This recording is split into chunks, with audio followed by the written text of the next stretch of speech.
Welcome to another episode of Touring the AFC South and a special episode. You see me over here. I got the shirt and tie on, threw the glasses on, had to get a little dressed up just a little bit because this is the first ever Touring Awards. Yes, the Touring Awards. Touring the AFC South. We're awarding players in the AFC South and only the AFC South with these awards. And of course, we do have some special names for these awards as well. So follow along with me, your host, Mike Patton, and I wanted to bring in someone that definitely keeps eyes on the AFC South, backwards, forwards, frontwards, whatever which way you want to see it.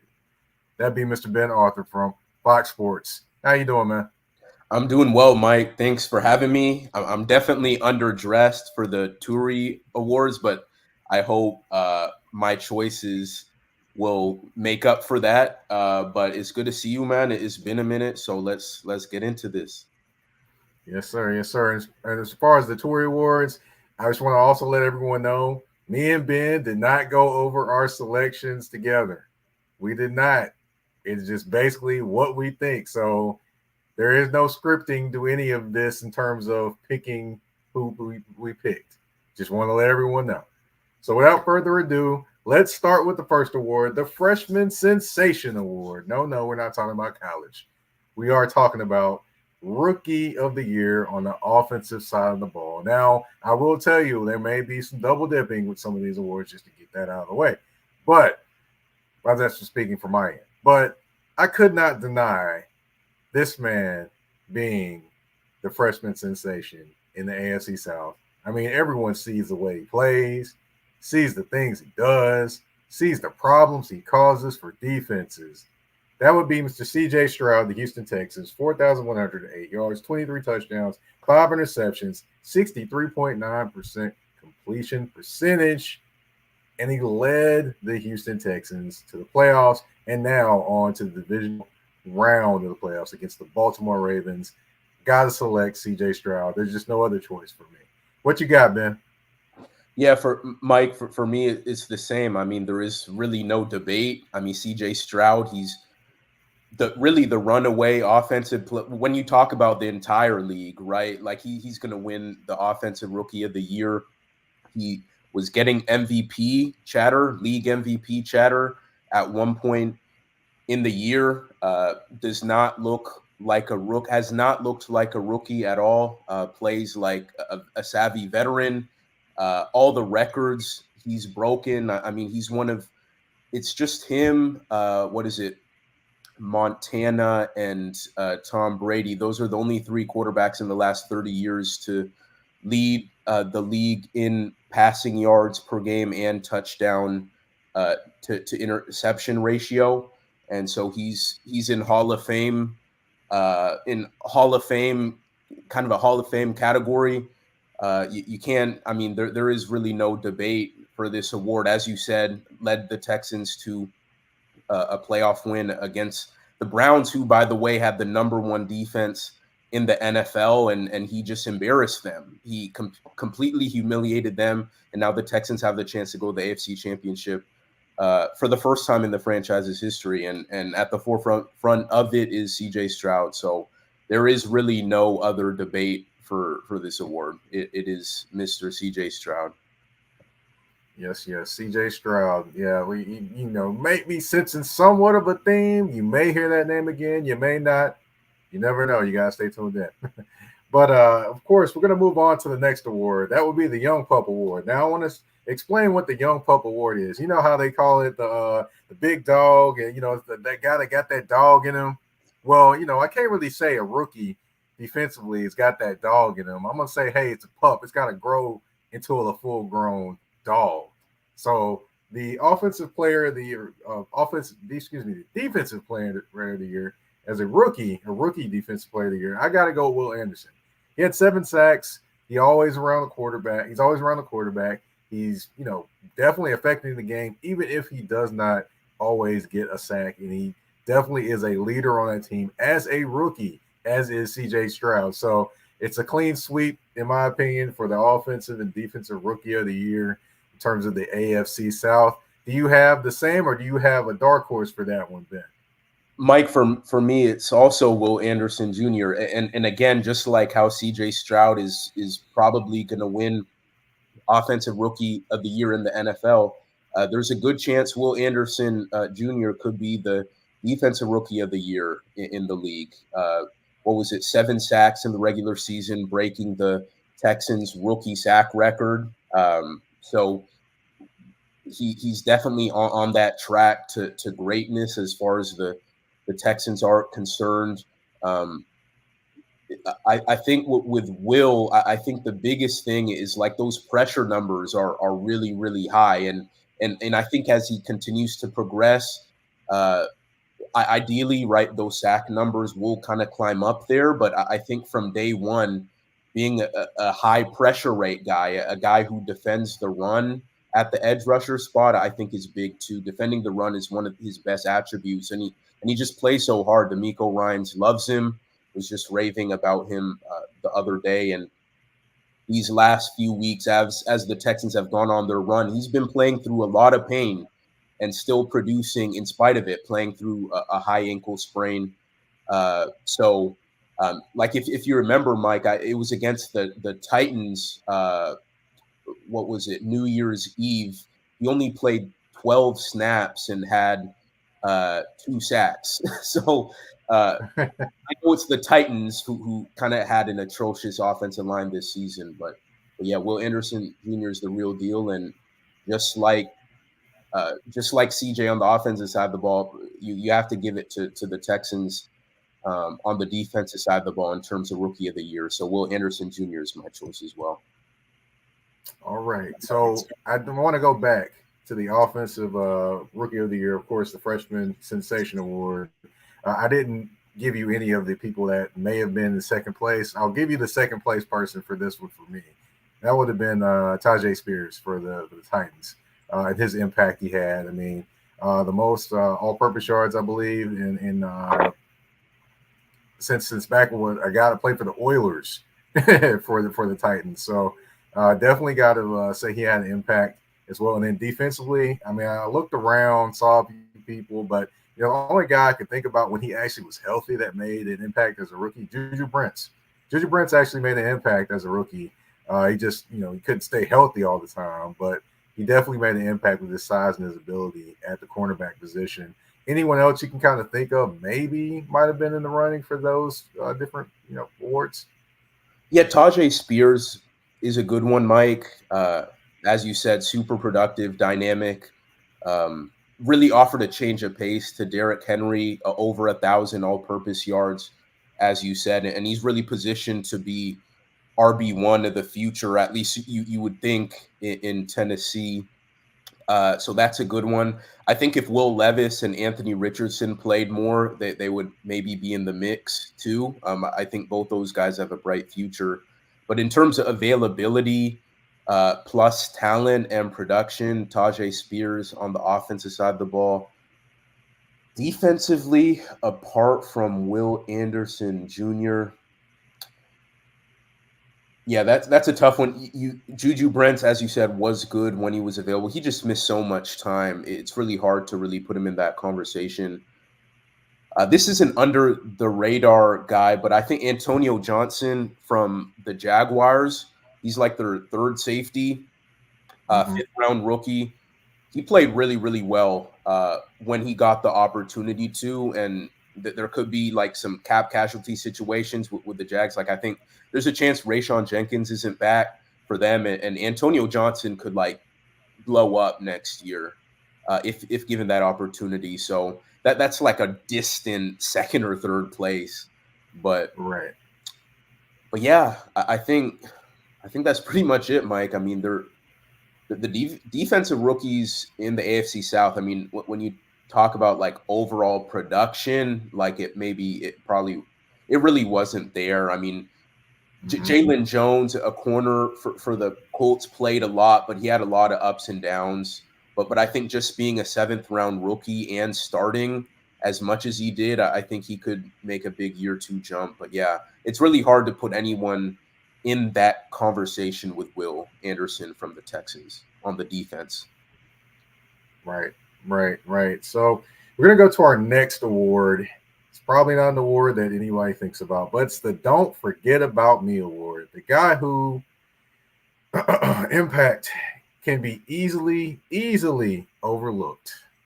Now, I'm gonna go with one guy that probably is a man of very few words, but his impact on the field was very heavy. That would be Danico Autry, 11 and a half sacks, a career high for the Tennessee Titans. I mean, the Tennessee Titans didn't win a lot of games. However, he was very impactful every time he touched the field. But just, hey, people don't really talk about him. So, he had to kind of remind him on the field, hey, don't forget about me. I'm still here. Yeah, Danico Autry is a good one. I would also put Harold Landry in that mix just because he missed all of last season with a torn ACL, and to come back and to have double-digit sacks is really impressive. Another underrated storyline that got lost within all the struggles the Titans had this season. And I know he kind of started out the year slow when everyone thought he kind of didn't have it anymore. And then second half of the year, he really started to pick it up, including a 3-sack game. I don't remember who it was against, but yeah, I would put Harold Landry in that mix.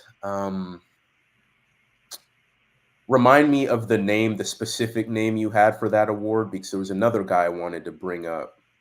The "Don't Forget About Me" award. The guys who impact can be easily overlooked. I would say DeForest Buckner.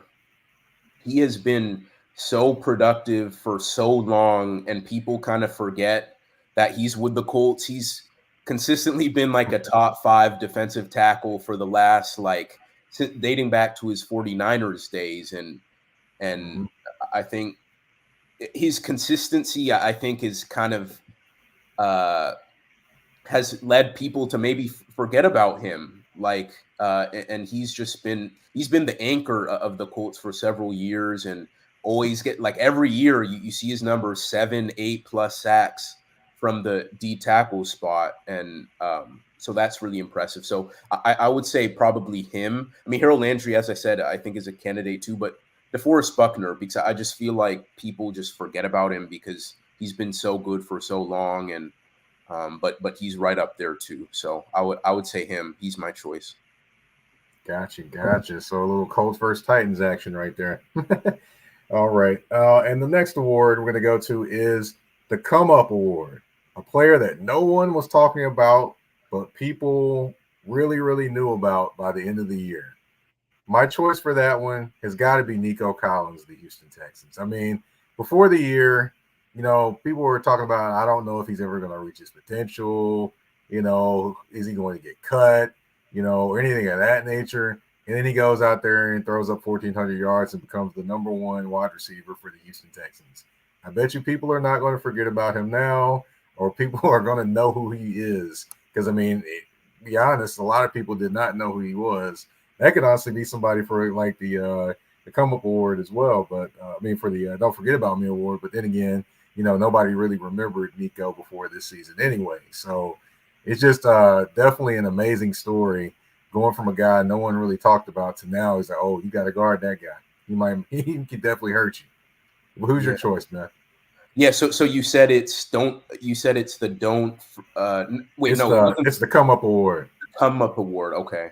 And actually, now that I'm thinking, these guys could have been in the freshman sensation conversation, but Tank Dell from the Texans, even though his year was cut short, man, the connection that he and CJ had was special. And when you talk about what he could be in year 2 with a full year and just having all that experience he had with CJ, like, he could really blow up 1,000-yard caliber receiver.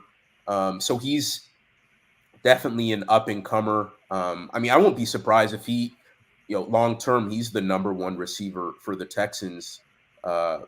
And he's just so fascinating because he is so small. He's only like 5'8", 5'9", 160, but he's incredibly shifty and dynamic.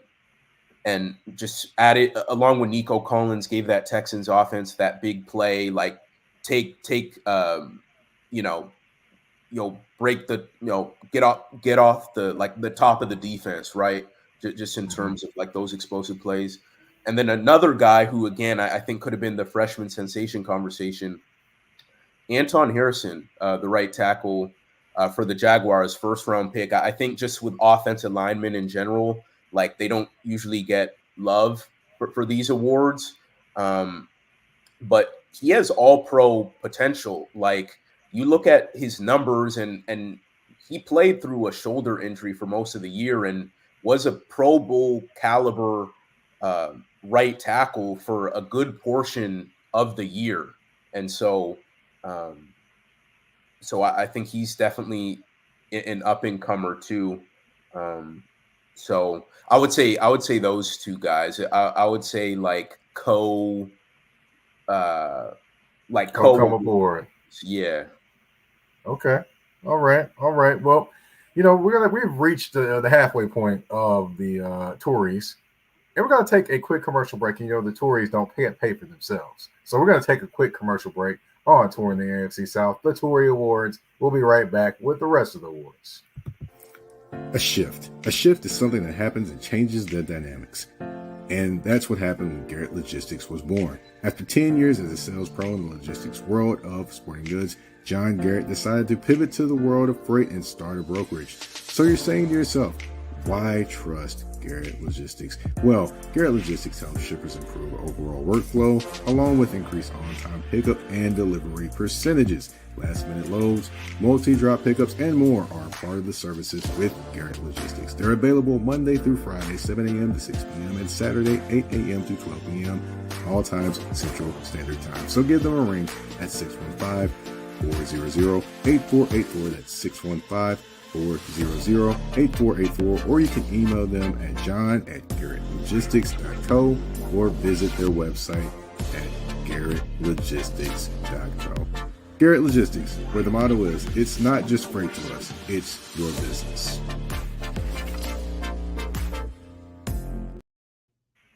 All right, and we are back on touring the AFC South, the Tory Awards. And next up is Guide of the Year. Now, I didn't want to call it Coach of the Year because I was like, well, everyone calls it that. But, someone that coach that guides the team to the victory, makes the right decisions, basically says the right words at the right times, puts them in the greatest position to win.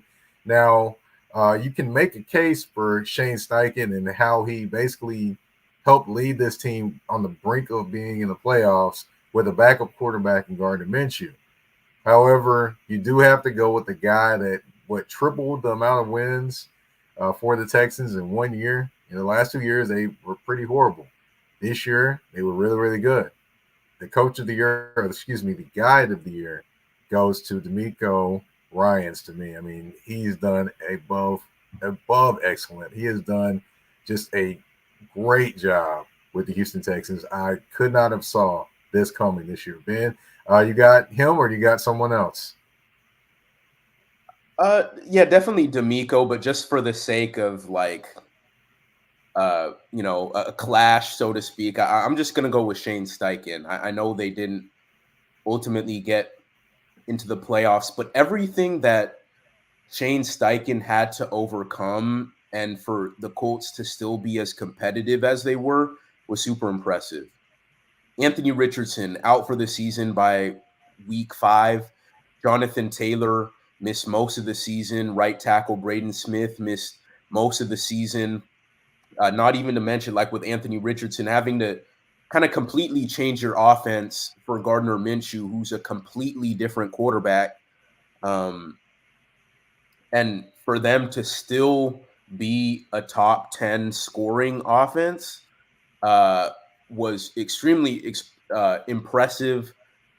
They had a number of suspensions to Grover Stewart, who's one of the best nose tackles in the NFL, missed 6 games due to like a PED suspension for PEDs. I'm trying to think of what else. There was a fight where Tony Brown and Isaiah McKenzie both were suspended for the final 3 games of the season. Both players, key parts of the team. The secondary struggles all year. I mean, they traded Stephon Gilmore. They didn't really replace what was his name? Isaiah Rogers Sr. after he was suspended for gambling, and they trot out a 7th-round rookie and a former undrafted rookie, and Juju Brents, as we talked about earlier, barely played this year. And they had a lot of secondary issues, gave up a lot of explosive plays, and they were still kind of able to hold it down to win games. I mean, largely because of that front. But I think you look at the totality of what Shane Steichen had to overcome for the Colts to even to be in that position where they were in Week 18, a win and you're in situation. I think I'll give him my Guide of the Year award. So, gotcha. Yeah, I can definitely see it. I mean, both coaches definitely did great jobs, indeed, because I don't think anyone had either one of them competing to win the AFC South, and they were right there. Both of them were. Now, the next one is the Money Man Award. Now, let me explain the Money Man Award. It's the Executive of the Year. Now, we know the Money Man is the guy with the money, the guy that makes the things happen with the contracts and things like that, brings guys in from the draft and all those different things to kind of say, hey, here, coach, you got these pieces, you make it work. Or, works in concert with the coach to get the pieces that he wants. Now, for this one, I wanted to say give it to the guy for the Houston Texans, but I also wanted to give it to a guy that takes a lot of stuff for the pickups that he doesn't get, and for the pickups that he does get, people still are like, I don't understand it, but it ends up working, whether it be draft picks or whether it be I guess lower wanted free agents, things like that. It always seems to work for him. That'd be Chris Ballard. So I'm gonna show Chris Ballard some love and give him the Money Man of the Year award with the smaller moves he made, bringing in Downs as a wide receiver. I mean, all those different things. I would like to give him that award, the Money Man Award, Chris Ballard of the Indianapolis Colts. Who you got, Ben? I mean, I have to give it to Nick Caserio, who you passed over to give it to Ballard, but I don't think you can really dispute the results that Caserio got. I mean, he entered this past offseason wondering, why is Cal McNair still keeping him as the general manager? I mean, he had back-to-back one-and-done coaches, and so he really had to hit it this past offseason. And you draft C.J. Stroud, you trade up for Will Anderson Jr., which, if you remember, it was heavily criticized because everyone knew Will Anderson Jr. was a great prospect coming out of Alabama, but the totality of what they gave up to trade up for Will, I mean, a lot of people around the league, like pundits, they were kind of scratching their head at that. And as we talked about, I mean, CJ and Will, they could be the offensive and defensive rookies of the year, respectively. Drafting Tank Dell in the 3rd round, signing Dalton Schultz to a 1-year deal has been huge. Trading for and then extending Shaq Mason, who's stabilized the right guard spot. Signing Robert Woods. I'm trying to think. Denzel Perryman. Yeah, Denzel Perryman. Jimmy Ward. Yeah, Jimmy Ward. I mean, he ended up missing a good portion of the year, but I would say him more as being like the teacher there in terms of excellence. Yeah. I mean, just bringing in high character guys and whatnot. So you look at the totality of the draft, plus kind of these, I think, kind of clever free agent signings without breaking the bank have really paid big dividends. And now you look at the situation they're in going into next year, knowing that you have a franchise quarterback in CJ Stroud and you have all this cap space and you still have a 1st-round pick because of the Browns trade, sending Deshaun Watson to Cleveland. I mean, they're in great position moving forward. He didn't break the bank this year. it still paid really, really big dividends, and they're in a position where no one thought was even possible. And now they could take another massive leap next year. So I think I have to give it to Nick Caserio. Hey, and I'm not mad at it. I'm not mad at it. I just I wanted to break a little of the monotony. We couldn't name it the Houston Texans Awards. But the next award I'm gonna give, it's called That Dog Award. Now I gave the other one earlier, the Rookie of the Year. That was the Young Pup Award. The guy that has a dog in him, the guy that you're just like, okay, we gotta watch out for that guy right there. He could really, really hurt us. And to me, that one guy this year, even though his team did not make the playoffs, that would be Mr. Josh Allen of Jacksonville. In a contract year, career high in sacks, he just was a man amongst boys this entire year and a man on a mission. Although the mission may not have been reached, he still was a man on a mission, and he was feared in the AFC South, in my opinion. So Josh Allen, the defensive playing Josh Allen in Jacksonville, by the way, folks, to me, he is the winner of That Dog Award. Do you have anybody else, or do you have Josh Allen then? Josh Allen is clearly the top dog, I would say, but I'll just throw out some names, other names who would be like honorable mention or second or third place. I think Zaire Franklin, the strides he's continued to make to, like, at one point he was just kind of a special teams guy, right? And now he's become one of the top Mike backers in the NFL. He had a big year last year, but I think he continued to take strides this year. This is more of an underrated guy, but I'd say Darius Williams from the Jags. I think he, cornerback, used to play for the Rams, and he kind of cooled off at the end of the year. But like the first half of the year, like he was a top 2, top 3 cornerback in the entire league. In terms, like he was right up there in interceptions, top 2. He was top 2 in pass breakups. I think he even ended the year right behind Charvarius Ward from the 49ers in terms of PBUs for the year. So he was very, very productive in terms of making plays on the ball. Who else? I mean, DeForest Buckner, you can kind of put him in that conversation too. Right. But that's all I got. But yeah, I mean, I don't know if you'd really count him, but I mean, Derrick Henry. I mean, I know his numbers weren't like how they've been in the past, but you have to think of everything that he was overcoming in terms of the O-line and the offensive ineptitude and just the inability to properly run block for him. A lot of the time he was getting hit at or behind the line of scrimmage, really didn't have a chance to succeed, but still got over, I think, 1,100 yards, double-digit rushing touchdowns. And then just the way he capped what might have been his last Titans game, just to run completely all over the Jags, who, by the way, are his hometown team, and to go for over 150 rushing yards. I mean, even though he's 30, he still has that dog in him for sure. And right. I hope for his sake he goes to a contender where he has a chance to win a Super Bowl, because he clearly has a lot of juice left in the tank. But I'll definitely say I'll put Derrick Henry in that honorable mention category. Gotcha. He's so powerful, he crosses over into the defensive side. I definitely can understand that one.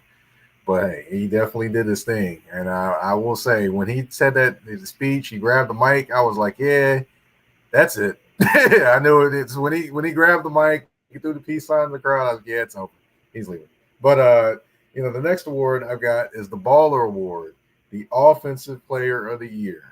To me, a guy that is very, very much overlooked, but had a great season this year. Again, we're going to Jacksonville. That would be Mr. Evan Ingram. Became the 8th tight end in NFL history with over 100 or more receptions. He was the guy that offense. Well, while everyone was talking about Christian Kirk and Calvin Ridley and those guys being the number 1 wide receiver, I think he was the number 1 target with as many receptions as he had. I mean, he probably would have had more. He almost reached over 1,000 yards, was 37 yards short. But I still want to say, hey, that guy, he put in work this year. to me, you do something historical, one of only 8 tight ends to have 100 or more receptions in the season. I got to give him that award. Derrick Henry, you could possibly give him this award, but I'm going to give this award to Evan Ingram. Who you got, man? Well, I think first of all, you have to give it to CJ Stroud. I mean, I know he's considered a freshman sensation in terms of this awards show, but I mean, he's been the most productive offensive player in the division by far, and it's not close. But if it's not CJ, I mean, and I want to stay in Jacksonville. I want to say Calvin Ridley, and I say Calvin Ridley because this was his first time playing in 2 years.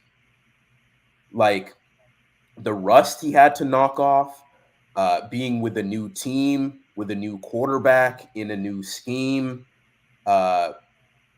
and just kind of everything he's kind of had to deal with. And I think he documented that well in his Players Tribune piece ahead of the 2023 season.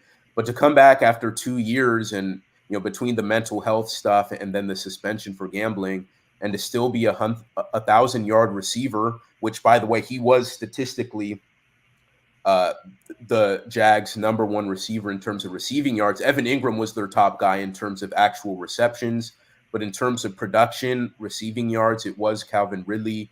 He didn't miss a game, which I think, again, the fact that he didn't play for 2 years, comes back, doesn't miss. He actually wasn't on the injury report the entire season.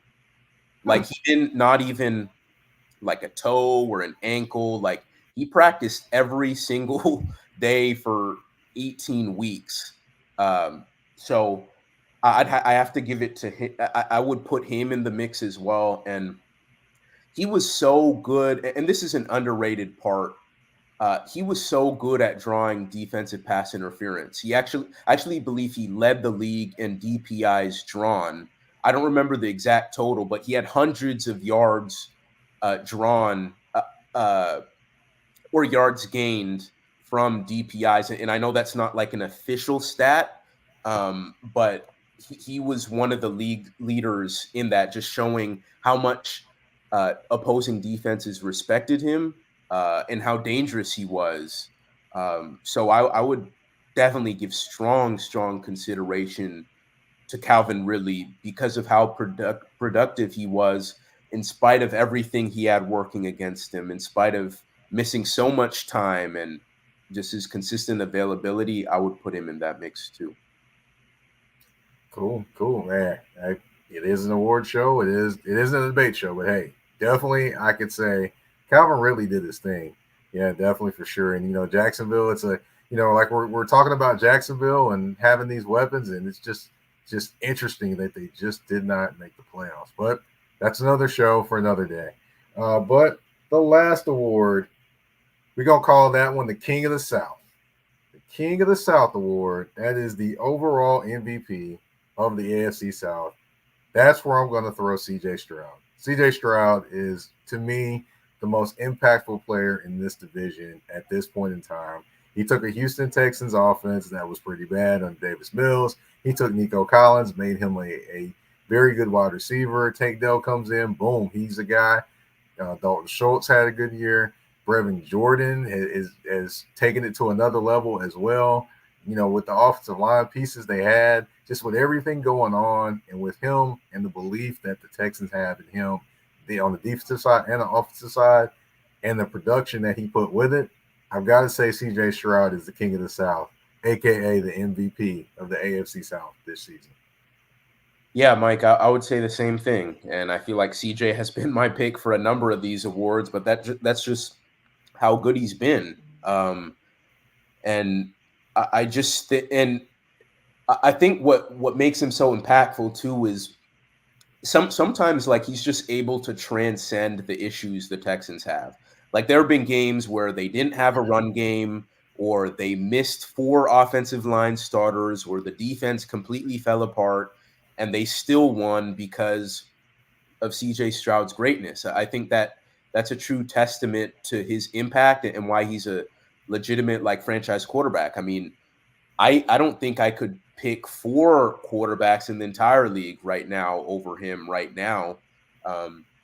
And just the trajectory he's on and the possibilities he opens up for the Texans. I mean, clearly he's brought hope and life and optimism to that city and that franchise, but just he opens their Super Bowl window, right? I mean, and I don't think this is up for debate, he is the NFL's best quarterback on a rookie contract.